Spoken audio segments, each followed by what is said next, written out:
পর্যবেক্ষণ করে তিনি নাজিল করেছেন। এখন এখানে আপনারা বিভিন্ন রাজনৈতিক দলের নেতা, কর্মী এবং ব্যক্তি থাকতে পারেন, এটা আমার হয়তো অজানা, কিন্তু কোরআনের জন্য আমরা সকলেই একই প্ল্যাটফর্মে শিক্ষক এবং ছাত্র। কথা বলেন ঠিক না বেঠিক? এখন আমি আলোচনা করতে গিয়ে আলোচনাটা যদি কারো বিপক্ষে চলে যায়, সে মনে করতে পারবে না হুজুর এই নাটক থেকে এসে আমাকে গালাগালি করার জন্য মনে এসেছে, এরকমটা কি? সুতরাং কোরআনের যেটা যেভাবে আছে, হাদিসে যেটা যেভাবে আছে, এবং ব্যাখ্যা বিশ্লেষণে তাফসীরে যেটা যেভাবে আছে, আমি চেষ্টা করবো সেটা সেইভাবেই বলার জন্য ইনশাআল্লাহ। এতে যদি কারো কোনো সমস্যা হয়, সেটাকে সমস্যাকে মনে করা যাবে না, সমস্যা মনে করা যাবে না। তার কারণ এই গ্রন্থটা যিনি নাজিল করেছেন তিনার নাম হচ্ছে আল্লাহ।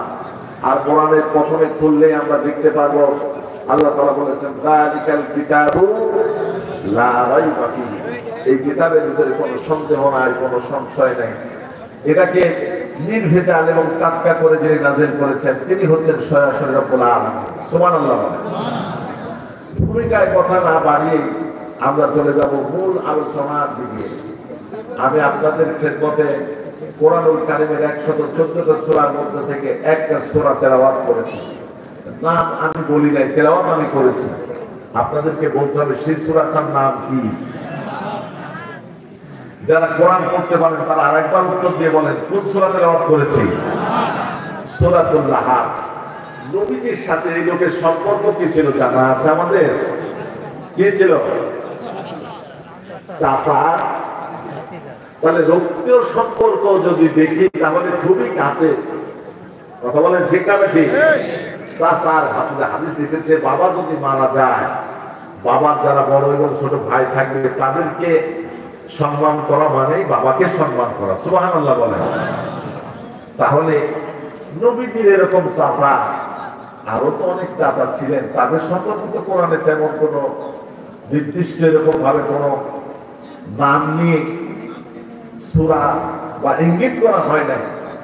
আবু লাহাবের নাম কেন দেওয়া হলো? একটা প্রশ্ন আসতে পারে তো নাকি? কথা বলেন, আসতে পারে। তাই যুগে যুগে যেহেতু দীর্ঘদিন পর এখানে তাফসীরুল কোরআন মাহফিল হচ্ছে, কতদিন পরে? প্রায় 13 বছরে যে কোনো কারণের পরিপ্রেক্ষিতে এই মঞ্চে এই স্থানের ভিতরে কোরআনের আলোচনা করতে দেয় নাই বা হয় নাই। কথা বলেন ঠিক না বেশি? কিন্তু ওই শক্তি জানে না, ওরা জানে না এই ভূমি, ওই আসমান, এই অক্সিজেন, এই শীত, এই গরম, ওই চন্দ্র, ওই সূর্য, এই গোটা প্রকৃতি একজন নিয়ন্ত্রণ করেন। তার নাম কি? আরো জনে বলেন তার নাম কি? তিনি নিজেই বলেছেন ইন্নাল কুওয়াতা লিল্লাহি জামিআ।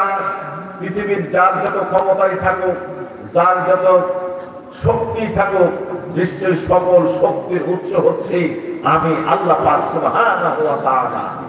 কথা বলেন ঠিক না ঠিক? তিনি আরো বলেছেন কুলিল্লাহুম্মা মালিকাল মুলক তুতিল মুলকা মিম্মান তাশা ওয়া তুইজ্জু মান তাশা ওয়া তুযিল্লু মান তাশা। আছে না নাই? তিনি ইচ্ছা করলে মানুষকে যাকে খুশি সম্মানিত করেন, সম্মানের চেয়ারে তুলে দেন, আবার যাকে খুশি এই চেয়ার থেকে বেয়াদবি করে জিল্লাতের সহিত তাড়িয়ে দেওয়ার ক্ষমতা আছে কার? আওয়াজ করে বলেন কার?